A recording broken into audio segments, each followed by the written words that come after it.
Hi, this is Jackie, and this is the Chronicles for short films. And this is this is the longer film that I'm doing, but it's about 100 pages, and I've been reading. I've done the fourth reading, and it's basically about a man named Sigmund Levantine and a woman named Melody Alcatraz, and basically Sigmund Levantine wanted to learn to dance in order to impress a senior editor who is a blonde, gorgeous woman, very intelligent. And so he thinks he has a chance of making it out with her by leaving the New York Pendulum, which is essentially like a New York Times. So unfortunately, the woman started dating someone else, and so he was sort of brokenhearted, and so he decided to learn to dance to be able to impress her when it's time to go to Paris. So it's called Under the Bridges of Paris because eventually the point is to eventually be in Paris to do the dance. Now, this is the part where Melody already discovered that Sigmund is a very good singer, and she wanted to always have an ensemble of orchestra, and she has this thought that, hey, he'd be perfect for an orchestra. So here we are. So this is the part where her best friend Chelsea decided to kind of help her.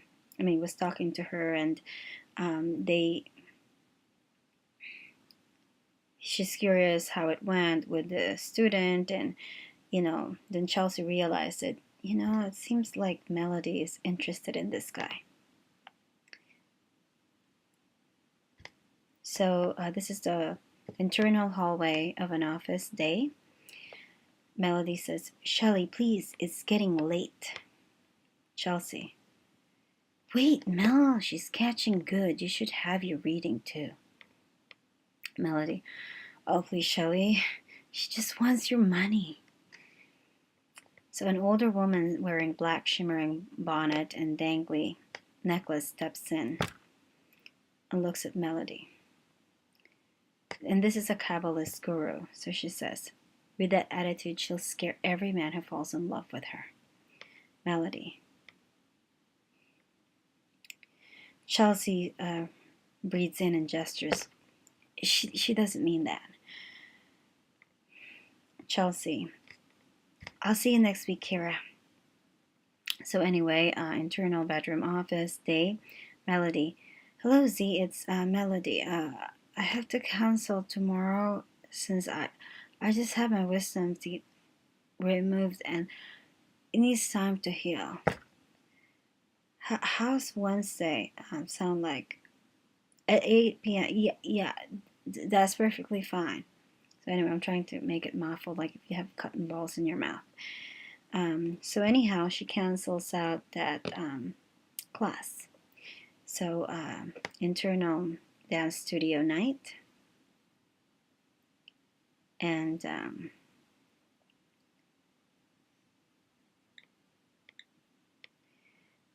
there were poinsettias being arranged on the studio with some students doing a post ballet dance.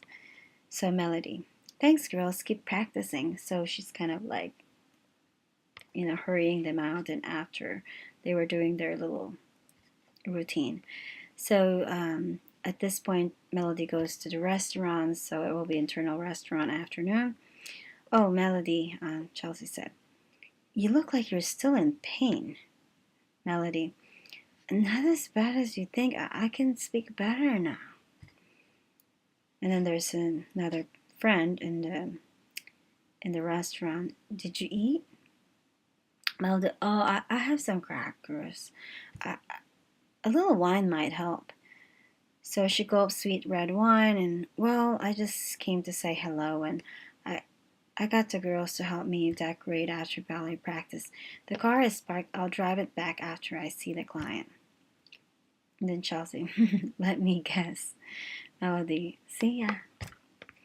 So back at the dance studio, It's now nighttime. Melody takes 2 pills and downs it with water, fixes her hair up in a bun with 2 Chinese sticks. Her dance outfit with Chinese color, puts on a little rouge and taps her right cheek. The doorbell rings and she turns around and taps on her phone to unlock the studio door. She turns on the music with her watch. Under the Bridges of Paris music intro. And the song would be, and I want to try to play it. Under the Bridges of Paris. And let's see. So anyhow, under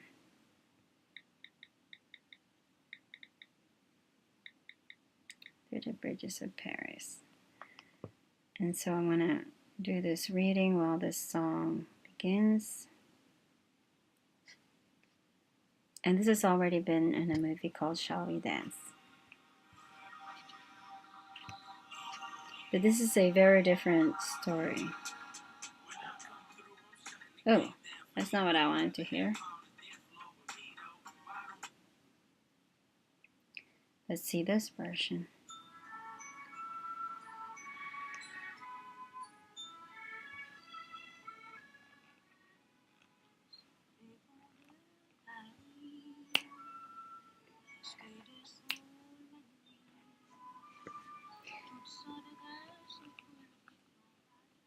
So anyway, you get the point. That's the song.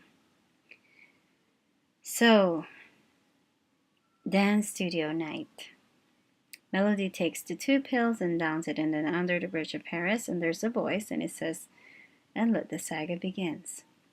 Right on time, Z. Ready? I figured you'd love this song. Sigmund. Sounds familiar. Melody. Melody dims the light. As you can see, the mood slightly changed. I mean, definitely she's taking control of the situation. And that is because Melody has something in her mind. I'm trying to convey that through the script. So, Melody, just the basics. You won't need a blindfolds, don't worry. Sigmund, oh, too bad. I got some eye patch. Melody, don't make me laugh. My molar still hurts a little. I'm sorry.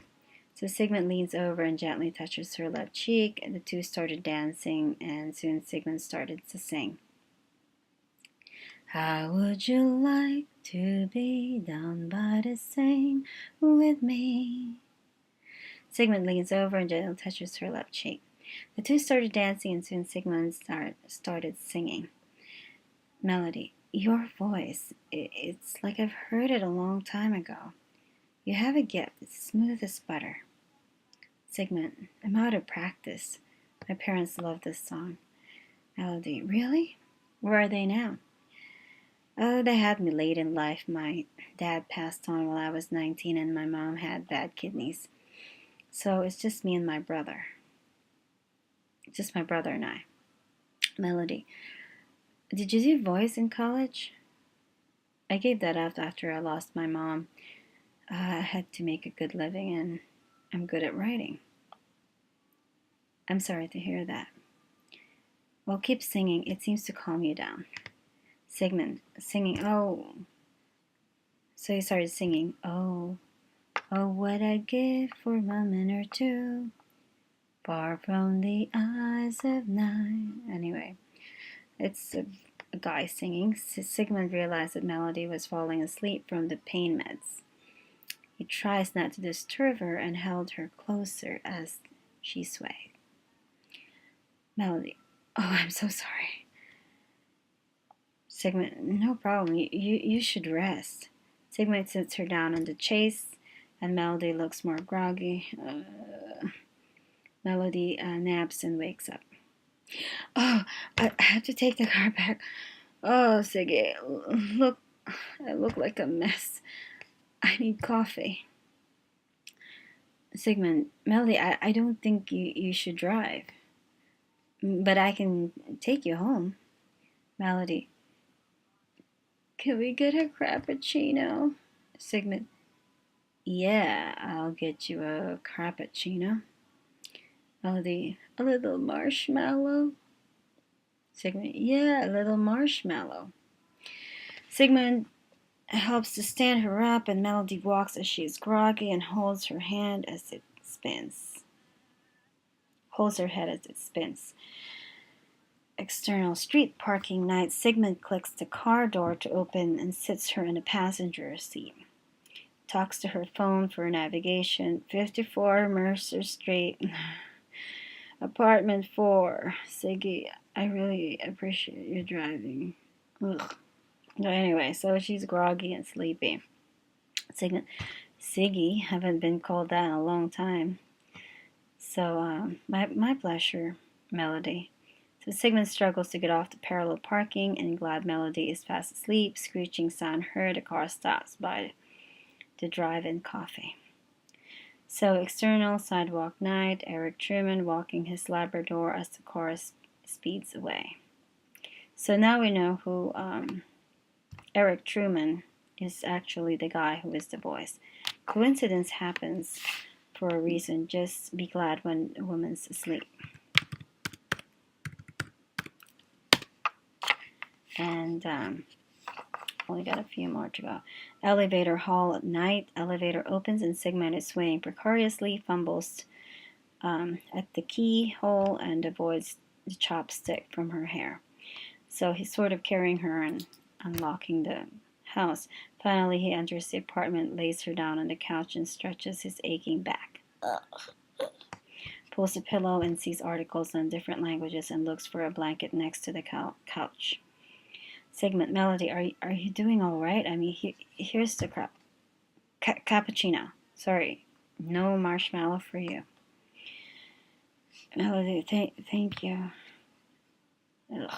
So anyhow, tucks her on the couch and kisses her on the forehead, looks at her feet with her shoe dangling. And there's a voice. Nothing like a good gentleman. Sigmund, we should take off your shoes. Sigmund leaves the key on the table and it's a close-up of the key. Light dims and door closes. So next, internal restaurant day. Chelsea and Melody in Provence Cafe. I'm so embarrassed, Shelley. Chelsea, just call and tell him you make it up to him. Melody, hi Z, I just wanted to thank you so much for last night. I'm sorry I was such a mess.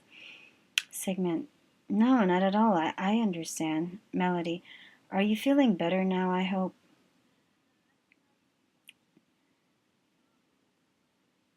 Look. Melody, look, I'll make it up to you on the next session. Glass breaks from a waitress holding drinks. Sorry about the noise. I'm in Provence Cafe. Chelsea gestures to invite him over. Meanwhile, in the office, Chase looks up to see Amara Lewis coming to their cubicle. So this is actually a very beautiful scene of Amara Lewis walking forward and meeting up with the two gentlemen in the office. So Melody and Chelsea will be in a restaurant. It's like a French restaurant, Provence Cafe. And then Sigmund and Chase are going to be in the office. And then Amara Lewis comes in because she is the senior editor. And so Chelsea gestures. And then Chelsea sort of like pretends like she's not there. So Melody will be on the phone, and then Chelsea sort of like cueing her what to do next.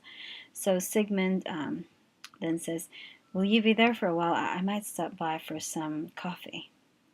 And I won't sing so you won't fall asleep.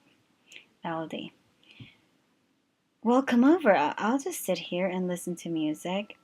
And it's not your voice. By the way, it's very smooth. I took 2 Vicodins and a glass of wine. So Sigmund, be right over.